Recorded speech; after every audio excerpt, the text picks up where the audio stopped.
What's up, everyone? We are here for another episode of Spin from the Reel. And as always, I am your host, Matt, joined by my wonderful co-host right over here.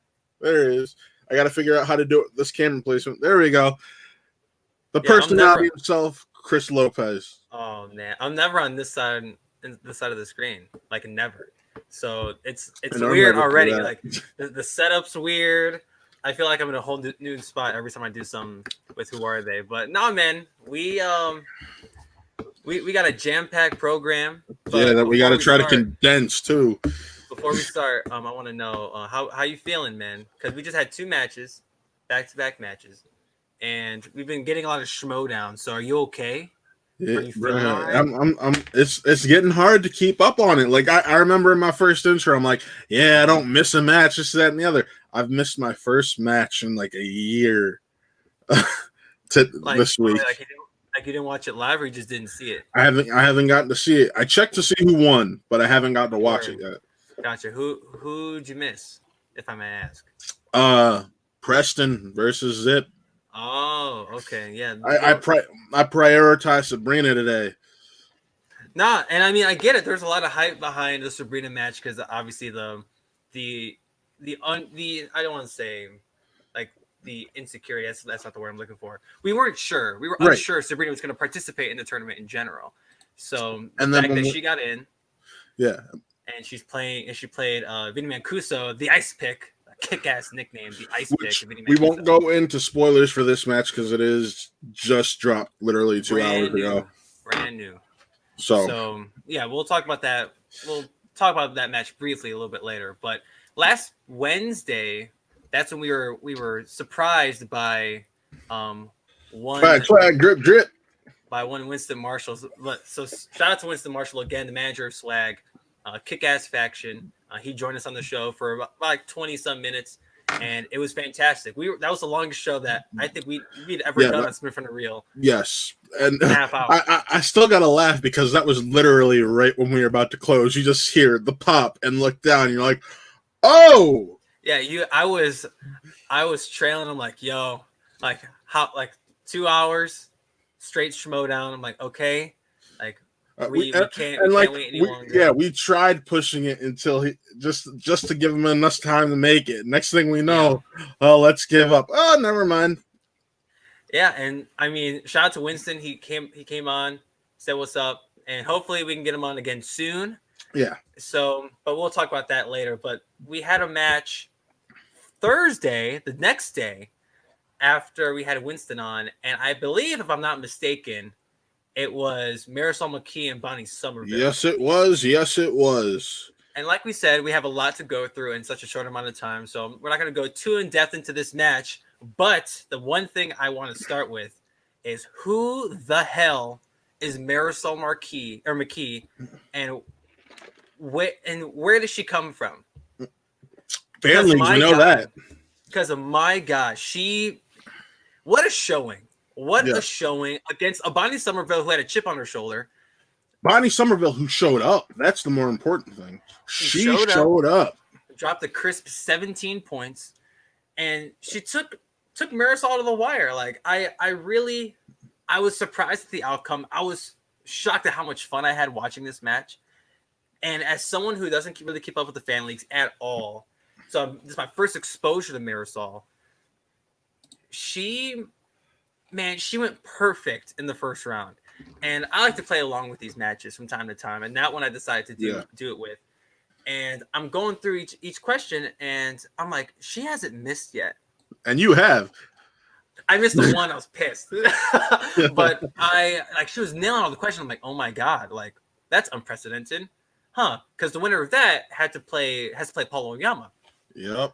And after like the second round in Bonnie's, her not really, she fell into an atchity. That's what it was. Yes. And it's like she wasn't too clear on when to use the rules, how to use the rules.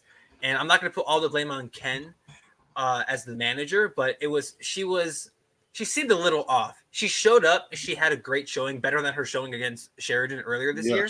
Better against any of her previous showings, honestly. Yes, better than even the OG Schmoedown stuff.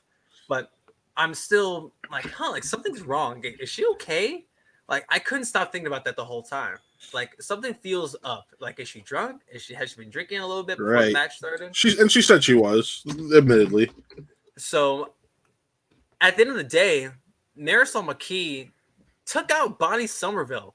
Granted, maybe not top tier Schmoedown player, but still a big deal, big Right. name in the And Schmoedown. TKO, or no, it was a knock. No, it was TKO, wasn't it? TKO. TKO. In her first match in the Schmoedown, you TKO Bonnie Somerville. That's something I'd put on my resume.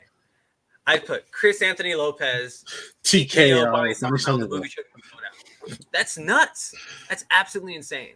Your first match for corruption, nonetheless. And her promo, the promo she cut before the match, like I said, I don't know who the hell Marisol McKee is, but holy God, this character that she brought to the Schmoedown, I cannot wait to see it. Corruption is slowly taking the tournament from me, at least in regards to the competitors and what they're bringing. Adam Collins and Marisol McKee, two rooks, just showed up, man. They literally just showed the hell up. I'm scared for the people they're playing next round. I'm scared for them because this is no slouch. Corruption ain't no slouch no mo. No, not at all. And after this Marisol McKee Bonnie Somerville match, I'm like, Paul, you got your work cut for you, homie. You can't. And I feel bad, especially after the final exam L to Shazam that we'll get to in a second. But like Paul has to collect it and not underestimate Marisol McKee. He can't. He absolutely can't. Yeah, it's I this weekend was just Friday's matches. All the matches that I've been able to see so far, just top notch. There's been something to take away from every single one, regardless of who won the match. Like to me, there's been a few surprises in regards to the outcome. One surprise really into an outcome of a match. Yep. But there's been so much to chat about, just in regards to not only the future of the tournament, but the future of the league in general. You're not wrong. So I mean, might as well just rip the Band-Aid off. Them Friday matches. The pay-per-view. We got the singles title match. All I gotta say is my jinx worked. Your jinx did work. Your boy went a surprising 0 for 2 in the pay-per-view matches because let's talk about the tag match first. I had Final Exam because they had all momentum going into this match. But at the same time, we mentioned how kick-ass of a team Shazam was with William Bibiani, the Beast, and the kid Brendan Meyer. And surprise, surprise, like how we said in the show last week, two great singles competitors being a team and kicking ass. And that's exactly what happened. All four guys brought it, but Shazam nudged it out in the end. That's just insane, man. I love seeing the Beast and Brendan really rule. And especially with all the technical difficulties we were having in that match. My God, it was almost as bad as Real Talk this past Sunday, which I don't know if you watched in your time in OKC. I got to catch a little bit of it before it went off the rails. But watching this match, again, it just proves that the tag team, I'm so excited for the tag team tournament, especially after these past few tag matches that we've been getting, not only with Final Exam, but the teams that are participating in these matches. But Shazam taking the dub, beating a hot-ass team like Final Exam, proving that what is Rust? It doesn't matter anymore. And especially in the match we're going to talk about after that, Rust doesn't matter. You cannot take Rust into account anymore. At least in my opinion, you can't. No, you can't. Not one single bit. Because, oh my God, did Final Exam was the team you thought was rusty in this match. Let's just be honest. That's the vibe that we got, right? Yeah. After two incredible showings, they come into this Shazam match, and then now we're shaking up just a little bit. Right. Enough for Shazam to go over. I wonder if that had anything with Juan and living in a crate container or wherever he was in this time. Yeah, like if the delinquent was like if he was really if he was just out of it for a bit, I don't know. I don't want to pin it on Lon, but I mean, still, I think they put up 27 points, which is a great showing in a tag match. Yes. And normally that would win you the game. Let's be honest. Normally Yes, that would that win you would the game. definitely win you the game. But in a case like this, you just got bested by the better team. Yeah. I was heartbroken because and Winston even said last week when we had him on, he's like, yo, like, this is the match I'm afraid of. Yeah. Because he's like, Shazam was the team I was gonna pick with my first pick if they were still there. And they proved why they were chosen so high. Like, why they were the most sought after team in the whole tournament last year, or in the whole draft last year, earlier this year. So I'm super curious. Yes, real talk can't go off the rails. The three of us being examples, Taylor. But I think that Shazam just proved that who cares about rust? They don't care. Who cares how long you haven't played in? As long as you bring it and you're good at the game, you're going to kick ass, especially if you're beating a hot team like Final Exam with two great singles players coming together for a team. But Final Exam, just a little bit off. They had one off day, and that off day just happened to be the day they played Shazam. I feel bad, but I hope they're in the team tournament. I don't know if we've heard any details on the team tournament. No, we haven't heard any details yet, and that's what scares me because I'm like, I think somebody mentioned that there's like one team per faction. I'm just like, if that's the case, how do you choose? Yeah, and if I'm Winston, like, do you put in the recently hot Final Exam, or do you put in Rogue 2, or do you try to put in Rogue 2 to impress your luck? But that's a question for another day. I would love to see Final Exam be in this thing because they, as far as I'm concerned, they have a chance to win the thing. Right? They might be the favorite to win the thing. I agree. It's just like, oh my god, what do we do? I'd hate to be in his position right now because, like every manager, when you watch SEN or Backstage has talked about, it's a matter of you got to kind of pick and choose because you have all these players and you want to give all of them burn. So how in this setting, how am I supposed to give all of them their fair shot when basically all we've had is have had the chance to do is to have tournaments?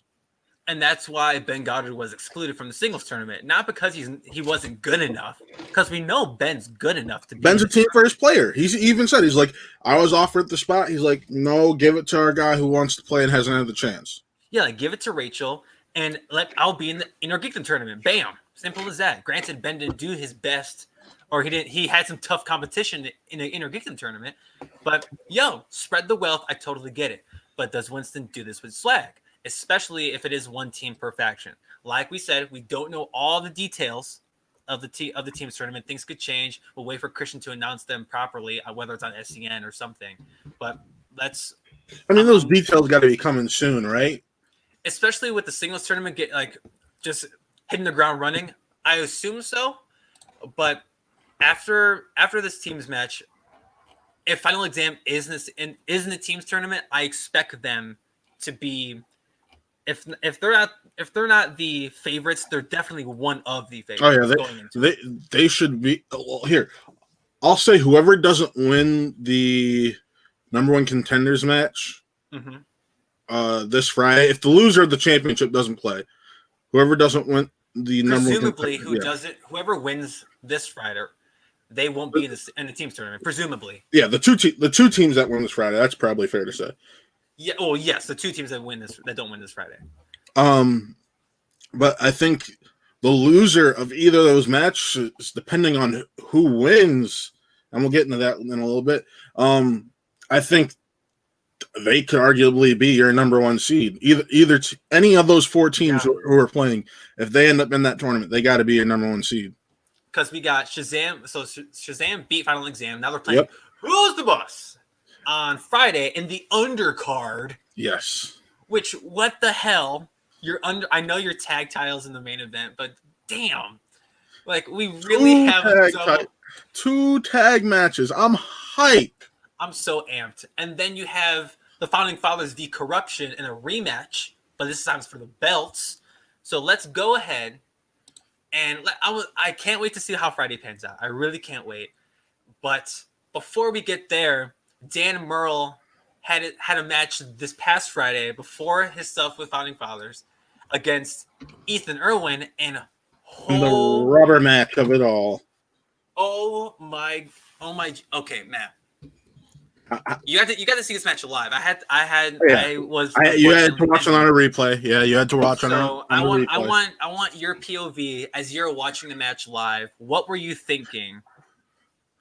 Please Nick, tell me. I was actually watching with Nick, co-founder, friend of the show, and it was insane. Oh my god, I bet we were sitting on the edge of, because I don't have a couch in here or anything, so I use my bed as my couch. We're both sitting on the edge of my bed, just like, well, because Dan started off missing, and you're just like, wait, what? Because Ethan had the edge going into the second round. Mm-hmm. And you're just, Dan, being Dan, just played a hell of a game, man. Like, although I would not lie, there was points throughout it I was doubting him, and you know how big of a Dan fan I am, and how big of we're big Dan stands over here at Spin for the Real. Big Dan stands. Yeah, and I was just like, yo, like this ain't the move, man. Like, I'm legitimately worried that Dan's gonna lose this title, because like, for me, like I said, it's Finstock Exchange and then Swag, just like right here. It's that close. Those are my two factions, and to see the best player in the league and the guy who right now is one of my favorite factions' best chances of winning be on the ropes a little bit, I'm just like, no. It showed that, I mean, we've seen Dan be human before, but especially no. Watching the match pan out the way it did, because it was back and forth the whole time. Like, someone was in the lead, tie it up. Someone was in the lead, tie it up. Going into the fifth round, because I believe Ethan had the edge going into the second round. I want to say Dan had the edge going into the fourth round, and then Ethan tied it up going into the fifth. And it was tied before that as well. So it was already weird. Them hitting their twos and their threes, missing their fives, going into sudden death. Ethan's second time in a month going to sudden death. Against a member of the Finstock Exchange, too. Exactly. Against members of the same team in Roka and Murrell. Yeah. But this time, Ethan didn't come out on top. And this was like a 4 or 5 question sudden death. Like, it was like they missed the same questions, they hit the same questions, and you're just like, oh my god, oh my god, oh my god. And I'm not gonna lie, when he's like, and your winner, and still Nick and I fucking jumped in each other's arms, and we're just hugging each other, celebrating, because we're like, yes.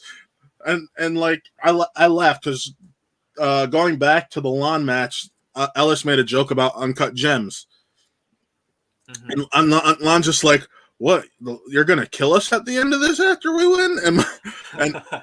And we're because of how that match was going, how anxiety-inducing it was. Yeah. And I went to Nick. I'm like, "No, this match was more like uncut gems." So remember how I said last week that Roka and Erwin was the best match we've seen this year? Yeah, you were wrong. This is the best match we've seen this year. Yeah, these matches somehow are getting better and better. And I've said this on the show before, and I'll say it again. If I'm Christian Harloff, I'm so giddy that I'm getting matches like this every single week on just this type of platform, because people were hesitant. People were hesitant, like, oh, we're getting online Schmoedown. People are still questioning the online format, because now we're like, oh, people can start cheating and stuff. But I don't want to get into that. And then, well, getting into that, Bateman put it out there even more in yesterday's episode of Backstage. He's like, when the person finds out your category, all you got to do is throw like that person's most well-known movies in front of them. It's like, yeah, but you still don't have you have to take a shot in the dark if that was the case. I'm picking a movie to focus on and hoping you get, like, I understood where he was going with it, but at the same time, it's just one of those things where it was a little bit perfectly valid. It's a valid thing to say with this format, because I don't trust it. Like, if I'm out here playing at a high level like that, at a competitive level like they are in the Schmoedown, I'm like, Plus, yeah, some people are gonna succumb to the urge to do a little quick Google search. And I'm not saying she was doing this earlier, but when I was watching the Sabrina match, she would look off to the side, and I was like, like that's what would get people thinking. Just looking off to the side, because you don't know what the hell someone's setup could be. I'm not saying she was doing it. I doubt she would, but I'm like, yo, like that's easily a giveaway if you're trying to cheat in the Schmoedown. Which, by the way, we don't condone that. No, and people were saying the same thing about Erwin, because remember, Christian, even during the match, like, Ethan, I know you're just looking off thinking, but try to stay focused on the camera. Like it's hard. Like, and I'm one to like wonder too. Well, look, naturally when you're thinking, you're looking up, you're looking to the side, you're like, come on. It's like trying to pull it from the depths of your brain. Exactly. Like, if I had $1 for every time I looked off screen, I probably wouldn't be in student debt. So, like, I'm telling you, it's difficult, and it's super like I just did it right now. It's super hard to not have to look off screen, to think, or whatever the hell reason you'd be doing that for. But in matches like this, and high anxiety matches, like these adrenaline pumping matches, especially like Ethan and Dan, it's like, yo, now we really got to cool it. But at the end of the day, it's two incredible competitors doing their damn thing. And even though Ethan didn't come out on top, we had Dan come out on top. And I want to mention something that our boy David Sackrider from Repeat the Question had said on his show earlier today. But this just further proves two things. A, Dan, I have a new nickname for Dan Murrell. Because Dangerous Dan, that's how a lot of people feel about him. Gee, that's how I feel about him still. Dan's dangerous. But at this point, after watching that match, all I can think is like, damn, Dan. Like, he's that good. I am going to start referring to Dan Murrell as damn. Damn, Dan Murrell. I cannot. That's what, when I watch Dan Murrell matches, that's what I say. I'm like, damn. Like, he got that. He got that question, or he did that thing. I am in awe watching Dan Murrell play the Schmoedown. I am in awe. And the second thing, Ethan Erwin, yes, he lost by 1 point in sudden death. But if he ain't the favorite going into this tournament after these past couple matches, or if he's not a favorite, y'all are crazy, first of all, A. And B, like, what the hell are we doing? Ethan is, if I'm Ethan Erwin, I'm out here thirsty. I'm bloodthirsty for that damn singles title. Got this close. Sam looked like a genius trading for a mid-season, and Robert Meyer Burnett, even though that's now Ken Knapsack's team, looks like a freaking numbskull. Yeah, and that was the reaction when the trade even happens. Like, yo, it's like, are you stupid? But I want to mention a point that our boy from Repeat the Question had mentioned. If you don't know Repeat the Question, please go ahead, subscribe to his channel, see what he's doing. David Sackrider, he's doing some incredible stuff over there. Yes. But I was watching the show earlier today, and he mentioned this great point. Like, this match further cemented for some, but to me, cemented Dan Murrell as the greatest of all time. You can't really argue that. It's just, at this point, like, he had, and Christian even made a point of this, he has defended the belt at least one time every single time he's had it. At least once. I honestly cannot believe, like, I was a Sam Levine, like, I would preach the name of Sam Levine. So was I. Like, I love Sam and his reign during the Schmoedown and his tenure during the Schmoedown as a competitor so much. I held it on such a high regard. I'm like, Sam's the GOAT. No one can touch him. No one. I think we even had this conversation back in February when I told you, I'm like, yeah, I'm gonna have the chance to interview Sam. Yeah, and I'm like, that's the GOAT right there. Right. And then 6 months later, here I am. Dan Murrell's the GOAT. Damn, Dan. Damn. Like, he's the damn GOAT now. Like, and yes, Dan, you are the greatest of all time, officially, in my book. Like, oh my God. And what David Sackrider had said during Repeat the Question, I don't necessarily know the quote, but I want to paraphrase. He said, like, the GOATs, like the greatest, the GOAT will separate who is a great player and one of the greats of all time. Like, There's a difference between being the greatest and just a great player. Dan, during his match with Ethan, proved with making the choices that he made, having Ethan go first in the speed round in the 4th round, doing his damn thing, and taking the 2 points in the 3rd round over the 1, he proved like, yo, Dan's not a great player. He's the GOAT. He's the greatest player. And David had mentioned as well that like he always thought that the GOAT had to play and succeed in all 3 divisions. And Dan is about to go participate in Inner Geekdom. But at this point, Dan doesn't even need to really kick ass in Inner Geekdom. He's proven himself enough in singles and teams to rule at the Schmoedown. If I want to learn from someone how to play the Schmoedown, how to study for the Schmoedown, I'm going to Dan. I'm going to Dan. Even though the Ben Bateman School of Studying for the Schmoedown is a thing. Yes. It totally is a thing. And shout out to Ben for helping Dan get to the point where he's at now. But what Ben did was help further prove that Dan is the best player that the Schmoedown has ever seen in any division, better than Alex Damon in Star Wars, better than anyone you can think of in Inner Geekdom, better than the Patriots, Founding Fathers, whatever team in teams. Dan dominates singles, especially with performances like the one he had with Ethan. Love it. I love it so much. This is one of the best matches of the year. Man. Probably one of the better matches in the last few years. I wish this was in studio. If this match was in studio, oh my lord. Yes. Oh man.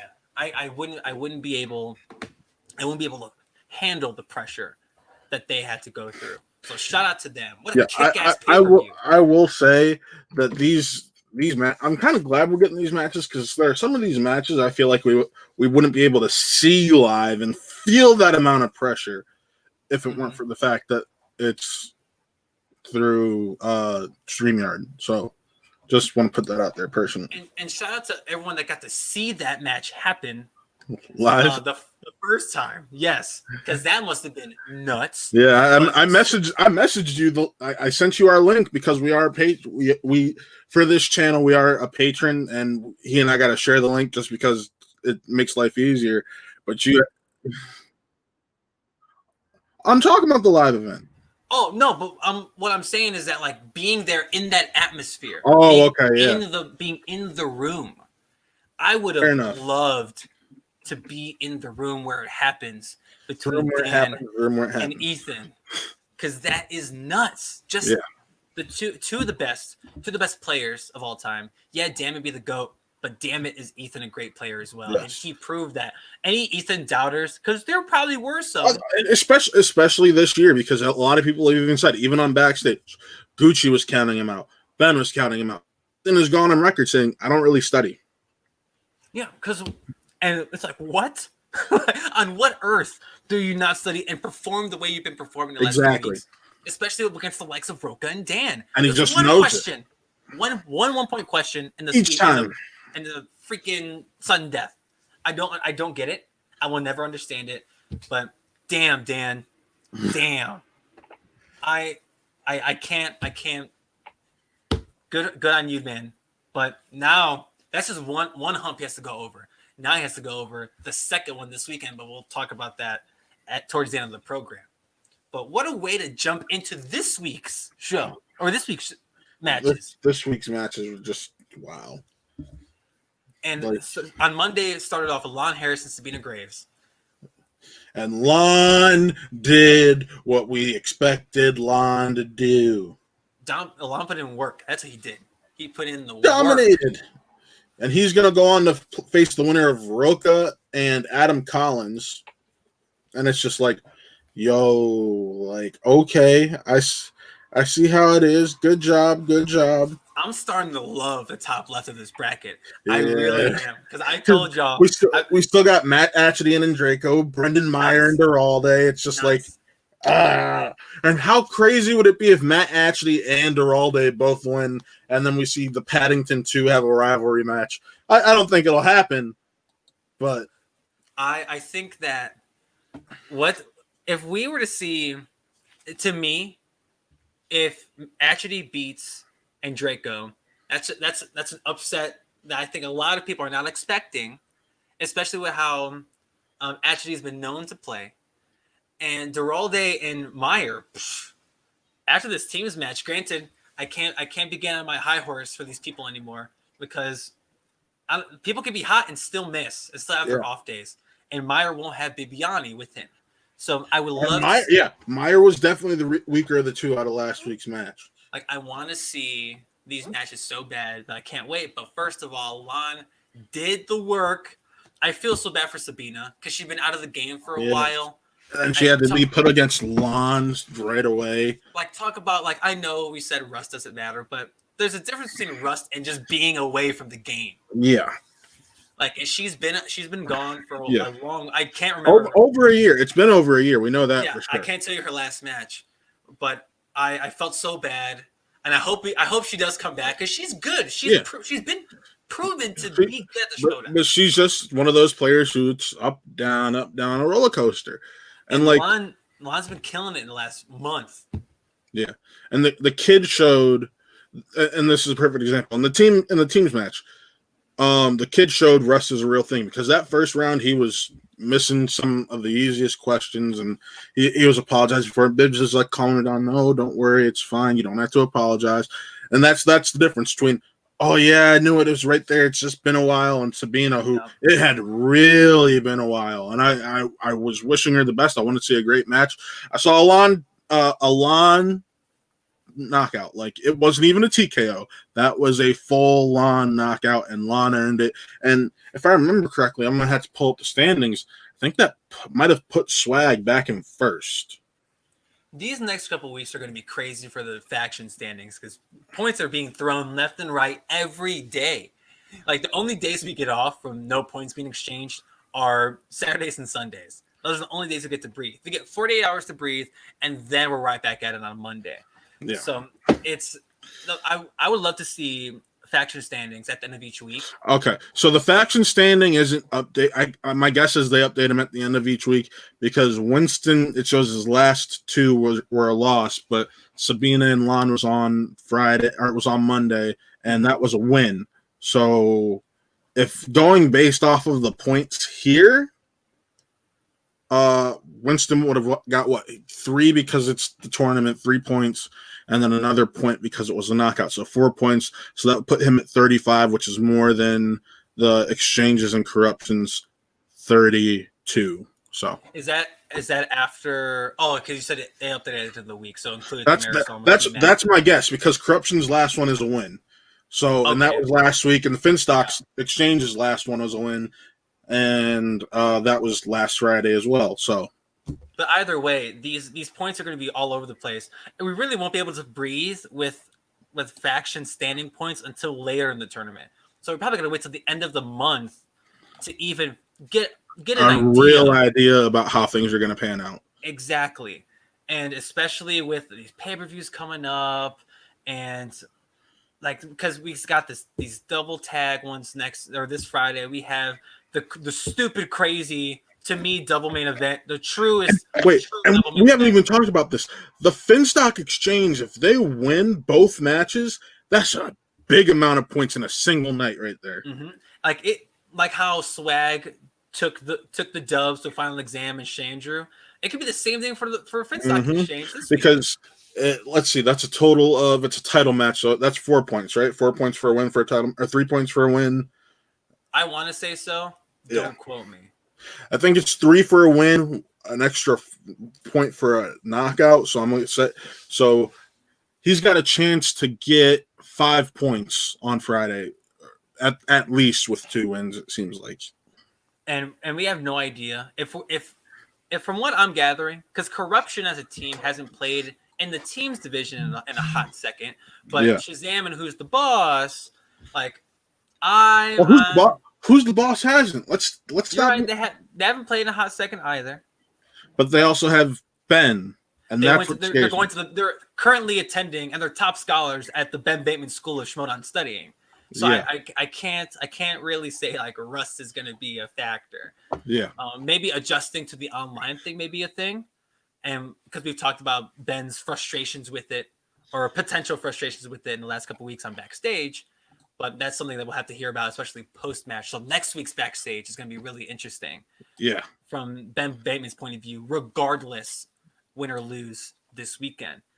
But I do wish that they showed us. I do wish that they showed us how the point system works on the website. That's the one thing I do have an issue with, is we don't always have a clear, defined way to go look at the points and how teams earn points and so on and so forth.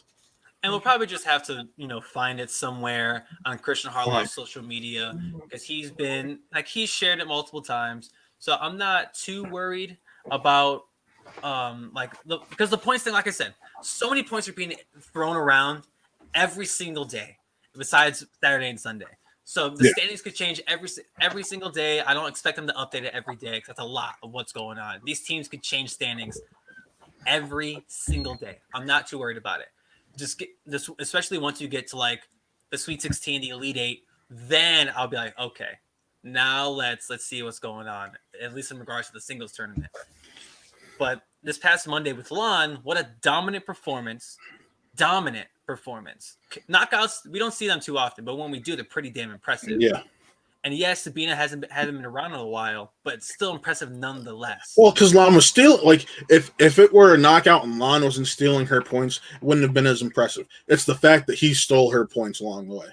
Yeah, he was flexing on us. It wasn't a weird flex. It was pretty damn dominant. Pretty damn impressive. I'm strong, man. Yeah, he's strongman delinquent Lon Harris, and I'm glad that he did it. Not because that I don't like Sabina or anything. It's like, that it just further cements how damn hard this tournament is. Yes. It's not easy. And when Christian showed us the bracket, I'm not going to front. I thought top left had a clear path. Mm-hmm. Clear. Especially coming out of that Finstock exchange spot. Well, screw me. Expecting Adam Collins to be as good as he was. I wasn't. That's what I said. We weren't. I wasn't. I wasn't. But he just steamroll. Roka might have a challenge ahead of him. I'm not even gonna lie. I'm saying that's what I said last week. Whoever has to face Collins now it's Roka. Good luck. Best. I hope we better get that Ethan match Roka, because that might be what it takes to beat Adam. Right. So I'm totally in on that top left side of the bracket, but who the hell knows? This whole thing could get hard by the next wave of matches. Like, we might get to the first round and be like, this is going to be rough. Yeah. And especially after yesterday's match between Paul Preston and Eric Zipper. And you're the one who can speak more on this, because I was unfortunately unable to watch it. This match that we had yesterday between Paul Preston and Eric Zipper, just to give a little context. In my opinion, from what I saw on the Facebook page and on the Movie Trivia Schmoedown subreddit, shout out to them, I thought that Paul was the overwhelming favorite. Yeah. Even we had him as the favorite. Us on this show, I don't know why I'm playing with my chapstick. Us on this show, we thought, Paul's going to go into this tournament deep. We had him playing Tom. I forget which round it was, but we had him playing Tom later. Let's see. That would have been the quarterfinals. We had this man in the quarterfinals of the Movie Trivia Schmoedown singles tournament. And Paul Preston, he lost in the first round. First round. And not only in an upset to Eric Zipper in the dungeon, at least now that's what the fans thought, not just us. A lot of people thought that. Brackets, you hear that? Busted. That's the shattering of brackets everywhere. Busting all over the place. It's crazy. Like, our brackets would have been busted. Oh yeah. At least that top right. I mean, let's see, because we didn't really say anything about the play-in. You said whoever wins, that's because we didn't know yet. We had no idea. The only one we guessed would be a winner was Marisol, because we knew how Bonnie plays. We didn't know what Ramirez and Kemp is, which we now know the outcome of that. We didn't know what Collins and I can't see the other name right now. Collins, and who did Collins play? I'm gonna have to go on my actual computer and look at this. Yeah, I'm really blanking on the name now. That match happened last Monday? Monday before that? I think it was last Wednesday. Yeah. Either way, what we were thinking, especially in that top right part of the bracket, like, okay, Paul's gonna beat Eric. Eric's run it's gonna end quickly, and he's gonna move on to the next one. But that match yesterday, like, Eric Zipper won by TKO. Yeah. And the match panned out like the way he did. It was 13-12, I believe, was the final score, with Eric not even having to answer a third round question. And the question that a lot of people were asking, 14-12, I'm sorry. So the question that everyone was asking after the match was, what was up with Paul's manager, Kate? See, and like I said, this is all you. So what do you think happened? So, okay. Something that we've been seeing the most, okay, I don't want to knock any managers, but the most cookie cutter thing you could say to your competitor as a manager is, be cool going into this third round.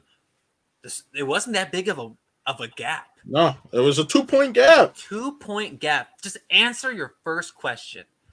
But Kate, she wasn't what we've been seeing out of earlier on, like Winston and managers like Shannon throughout this tournament, and even Kaiser. Well, no, even herself earlier on in the season before COVID, she was actually being a good manager.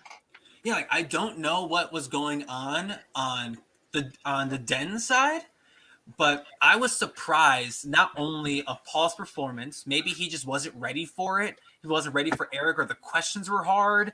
I don't get it. Or maybe Paul just didn't.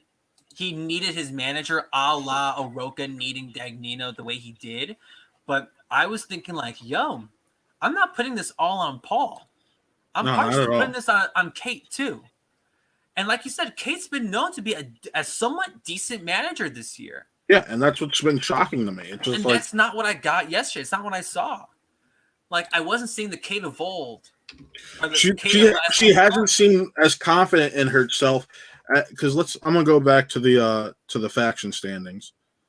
Because I mean, we like the Den. So go ahead. 4 of her last 5 matches are losses. Like, what's going on with the Den? Is there a problem internally? Like, I don't know if it's the competitors adjusting to the new system, or if it's the competitors, because they're all good. At least the members of the Den that we've seen so far this year, like, been pretty damn solid. And we've seen a lot of potential in them. The Den had a lot of hype after the draft. They proved why they had the hype after the draft. Mm-hmm. But now we get to August, and we're struggling. We've seen the prize struggle, and we now Paul Preston, who a lot of people had going deep into the tournament, struggle in the first round. I don't want to put all of it on Kate, but what's going on? Something has to be said. Something has to be done. And some people were even questioning Paul's future within the Den. And rightfully so. Rightfully so. What I saw yesterday, because Paul's season's done. If I'm Paul Preston, I'm questioning it. Exploring other options. His season might not be done. Let's put that, because his single season is done. His single season is done. Yes. But if I'm Paul Preston, and say the team's tournament doesn't pan out the way I want it to pan out, I'm looking elsewhere. I'm definitely exploring my other options. I would love to see Paul go to a dungeon. Go to the faction that beat you. Swag or the exchange. That's always going to be my answer for any player. I mean, of course, every competitor. If I know that, say I'm on the Rockstars and I know Roxy's locking, Damon and the Odd Couple. I'm exploring other options. Of course, I'm going to think about exchange and the swag. But like I said in the show last week, the dungeon has a butt ton of potential. And if Preston doesn't get picked up in the first wave, not only will I be surprised, but he's going to be a hot commodity, going into the draft. Without a doubt. First round. Guaranteed first round. I think he'll be, he'll probably be first round, if not early second. At the very latest, I'll be surprised if he slides. I'll be surprised if he doesn't get picked up before that. But all I'm saying is good for you, Eric Zipper. Good stuff. Not only because you proved a lot of people wrong, us included, you proved us wrong against a very strong competitor like Paul Preston. And can you pull up that tournament for me one more time, the bracket? Yeah, I got you. Because I want to see who Eric's going to potentially face in the second round. All right, Erwin, so he's going to face Erwin or the match we will not spoil yet. Yes. So out of the playing match and the winner of the playing plays Erwin. So I mean, either way, you have 3 solid competitors that you're going to go up against. Either whether it's Ethan, Vinny, or Sabrina. So good on you, Eric. You're doing great. Good luck in the next round. But Paul was the talking point. I think Paul was the story out of this match. Yes, for sure. Without a doubt. I was shook. Like when I said this is the first true upset in the tournament. This is the first real surprise in the tournament. And man, this may have season-long implications for the Den. What if Paul doesn't want to play in the team tournament? I don't think that'll happen. I'm just saying, if I'm Paul, I'm pissed.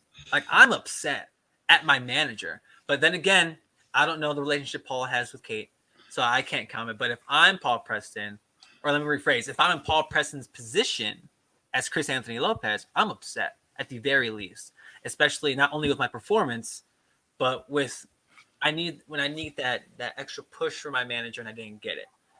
So this match, it was surprising. That's the word, surprising on all ends, on every single point you can possibly think of. It was surprising. No, I can agree. I was like, what? It's nuts. It was crazy to watch it pan out. But I mean, good on Eric in the dungeon. That's something that we thought the dungeon was gonna get. So good on the dungeon for doing their thing. Truly. I honestly don't see Eric making it any further. That's just me being honest. Cool. The dungeon won. I don't have that kind of faith in Eric, and I don't have that kind of trust. And I mean, if he potentially faces Ethan Erwin, you're running into a wall. Exactly. And that wall's pissed because not only did they had to work their ass off to beat John Roca, but you work your ass off just to lose to Dan Murrell in a sudden death 5-round match. I'm pissed and I'm bloodthirsty, and I feel bad for whoever Ethan runs into in the tournament because it's gonna be a mess. At least I think so. But granted, I'm the worst at predictions on this show. I am the absolute worst. You are. I'm not. I'm always going one for 2. Matt at least gets a prediction right. I, on the other hand, get nothing.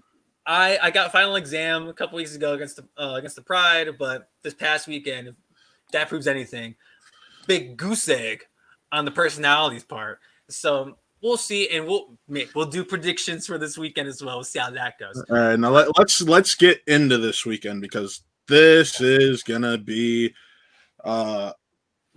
crazy. It's gonna be crazy. That's the only way to put it. Before that, just to mention, Viveda and Paramo was not uploaded at the time of this recording in this live stream. So we apologize for that. And then we don't want to spoil the victor of Mancuso and Ramirez, just in case you haven't seen the match yet. But after watching Ramirez and the Ice Pick Mancuso, I love that damn nickname. I want to be the Ice Pick. But go ahead, watch the match, and we'll chat about it next week on the show.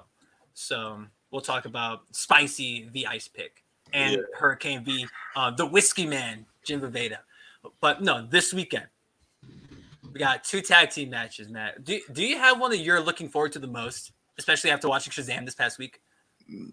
I could honestly say no, because my 2 favorite players are playing, and a team that means so much to me because they were the first live event I ever saw is playing also. So it's kind of even for me. Who's the boss? Yes, sir. Brother. I can't. I mean, one's a title match that like we've been talking about this whole show. Like, it's 2 of the greatest of all time facing against one of the up and coming. At least Chance Ellison is a killer, pun intended. Especially teaming with Mike Kalinowski. Like I want to see what they can do against the Founding Fathers again in this new format with these new breaths of fresh air that they've had, especially after the Inner Geekdom tournament.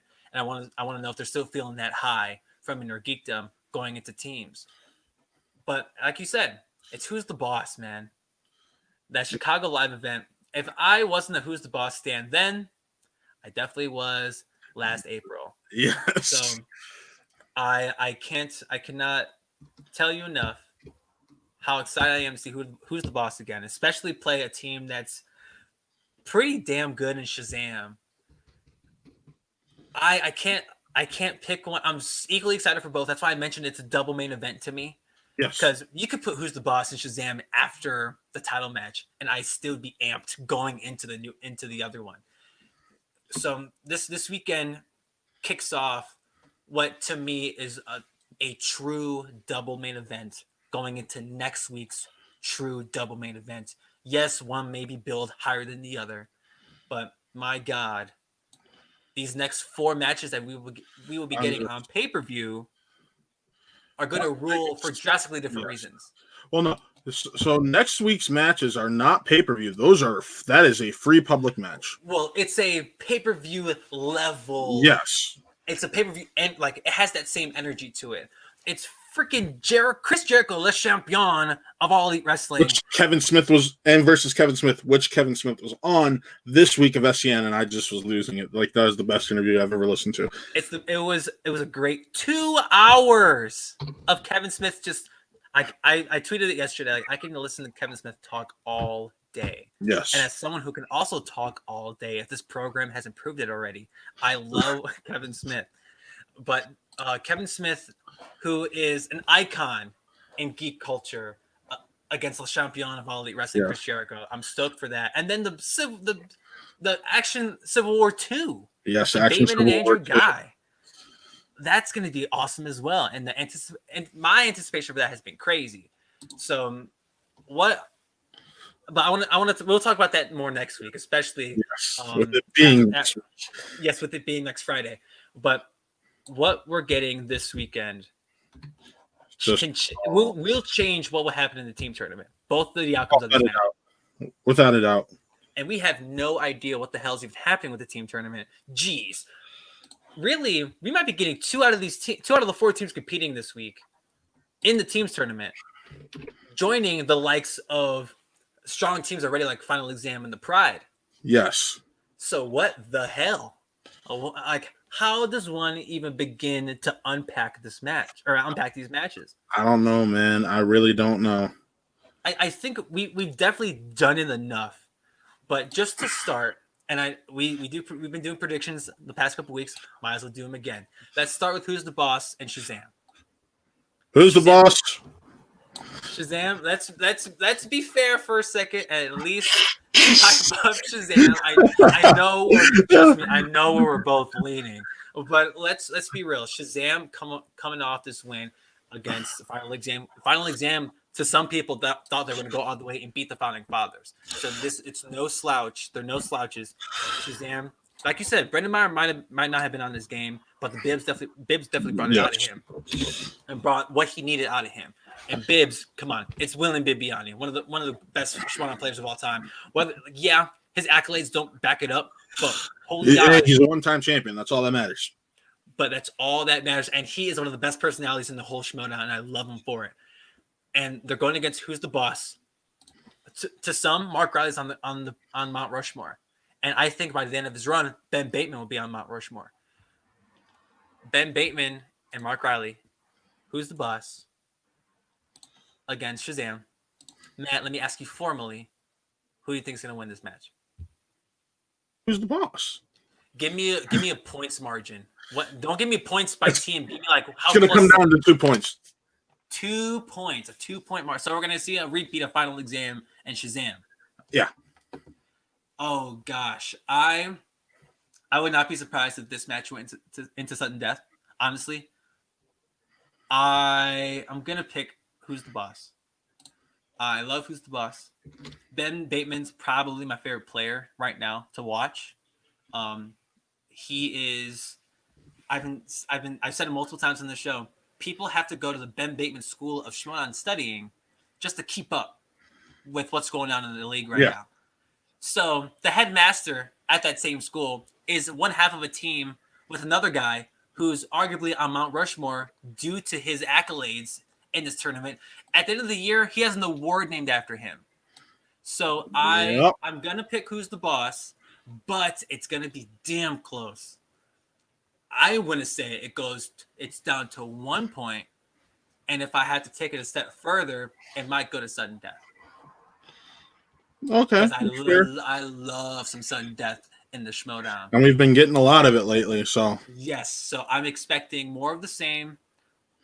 But whether it goes down to the last question or if it goes down to sudden death, 1 point in favor of Who's the Boss?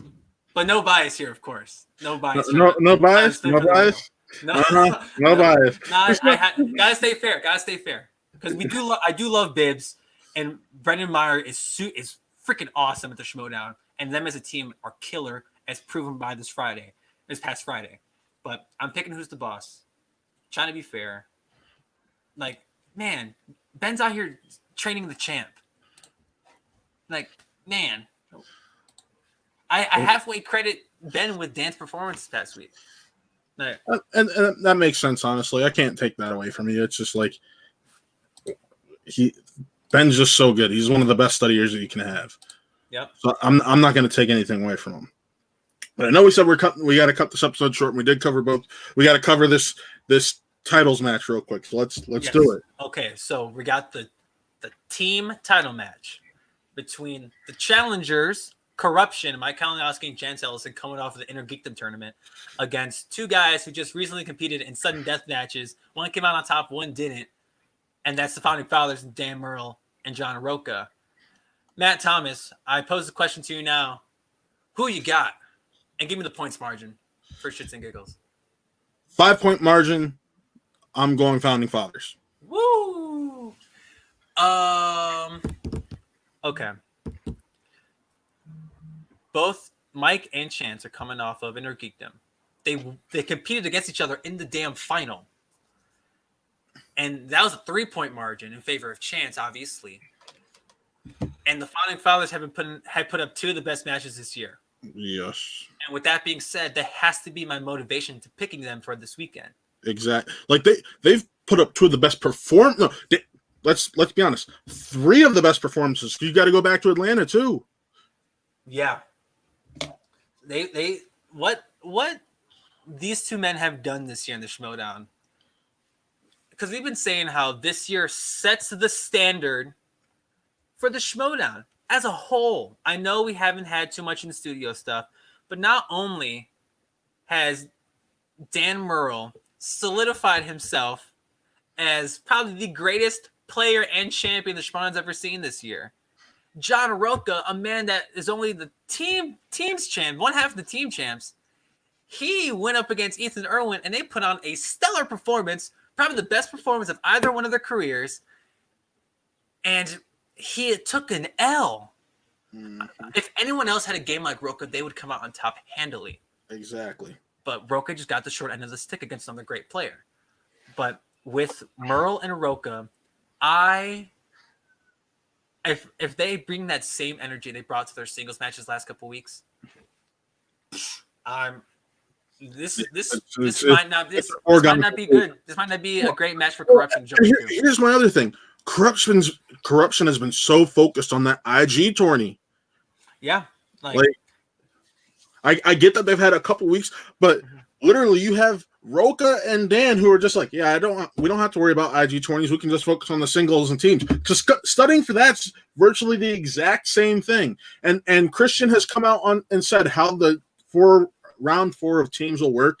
So each member of the team will come out and answer 5 questions for their speed round. They'll have 30 seconds to answer 5 questions instead of the 60 seconds to answer 10 questions in the normal speed round that they've been doing for online. So I think that's a fair, interesting thing to do. So that's honestly the equivalent of doing the 60 seconds, 10 questions. Yes. So I'm really interested. I think Dan and Roca both shine in that. I don't know. Mm-hmm. I'm not so sure about Kalinowski and Chance. It's been a while since we've seen him in this division. And Chance, yes, he has the experience with it. Kalinowski does all in the championship. Former champs. Former champs. I was going to say they played each other in the IG championship, so they have experience of how this round's going to work. Mm-hmm. But they each stumbled in that round. So in their match. So I don't know. But and my last thing I want to say about this match is the second round is going to be crucial because you know damn well Inner Geekdom's going to be on that wheel. Yes. You know damn well. And if Corruption pulls Inner Geekdom. With Dan, who was studying for Inner Geekdom early this year, I think that's not. But you have the combined powers of the two guys that were in the Inner Geekdom championship. I know. Or in the Inner Geekdom tournament final. I find it there's few holes to poke in both Kalinowski and Ellison's combined Inner Geekdom knowledge. Fair enough. And I know these Inner Geekdom questions, especially in this tournament, seem like Inner Geekdom division level questions. But that honestly might be in favor of Kalinowski and Ellison. Yeah. So I'm saying if they pull Inner Geekdom, holy hell, the match has got interesting. That's all I'm going to say. Well, but I do have the final thoughts. Yeah. Well, speaking of interesting matches, because we do got to get going here. Mm-hmm. This Friday, we have your match. Woo! The Real Trivia Showdown. Hell yeah, brother. The Personality. Our family, we got the Personality versus Mr. Happy Sunday and the Underdog for the #1 contender spot. So we got that going on this Friday, 7 p.m. Be sure to catch it. Also, an announcement we can make. And just remember, folks, this is all thanks to the Personality right here, Chris Anthony Lopez. November 21st. We got a graphic. We have Really Scared presents the Twilight Saga Marathon. Chris, what the hell did you do, sir? So let me give a little bit of insight. I know we got to go, but I was watching Really Scared. I believe it was last Thursday. Yeah, that's last Thursday. And I saw that Connor, Taylor, and Matt were having a conversation, and Twilight just happened to be brought up. And since I was watching, I wasn't part of the show. I put in the Facebook comments, because we stream all of our shows on Facebook. Go ahead and check those out. Who Are They? Real Entertainment. Facebook, YouTube, and Twitch. Don't forget Twitch. Please go ahead and follow, subscribe to all those. But I mentioned in the comments on Facebook, hey, I've never seen Twilight before. And he regrets it. And Taylor and Connor, the hosts of Really Scared, they said like, yo, let's watch them all in one night. And we had conversations amongst all of us from the Who Are They group chat. Yeah. And we decided that on November 21st, we will be watching the 12th anniversary of Twilight, the first 12th anniversary, which I chose the date not to just, it worked out because it's a Saturday. It worked out. Yes, and it just happened to work out. So we're going to be streaming all night. We're going to be raising donations. We're going to be fundraising in the meantime because we want to have some type of good out of this because it's going to be chaotic otherwise. It's going to be almost 11 hours of movie. So you'll find out next week, Cheddar Goblin. You'll find out next week when we preview that match. Yes, that's going to be next week because it's on the 28th, the day before your boy's birthday. So what a great early birthday present from the Schmoedown. And I'm so stoked to see what happens next week. But November 21st, Really Scared presents the Twilight Saga Marathon exclusively on Twitch. So please go ahead and follow our Twitch. And because it's on Twitch, we'll be able to stream the movie on screen. Yes, so you don't have to worry about having to stream it. Unless you have it, then go ahead. Yeah, so you can just pop Twitch on your TV and watch along with us. It's going to be a smaller screen because you're going to have us there, but it still works out. So, and there's going to be a butt ton of us. I know Matt might not stick around the whole time, but what I can guarantee is that the two guys from Really Scared, Connor and Taylor, and myself will be there the whole time watching Twilight, and that will be my first viewing of the whole saga. I think it's 5 movies. You're going to want 5 movies, and you're going to want to quit halfway through. I was listening to Christina Perri 1,000 Years earlier, and it got me in the mood for some Twilight. So, you know what? I'm going to enjoy this. Oh, God. But we're going to wrap it up here on Spin from the Reel. Yeah. Go ahead and give them all the plugs one more time for me. Well, just folks, remember. Follow us on our whole social medias, our YouTube, our Facebook, our Twitch, our Twitter. Listen on iTunes and Spotify. We are there for it all. So follow us all there. Get your fix. And signing off, I'm Matt. He's Chris. And remember, folks, spin from the reel, not the peg.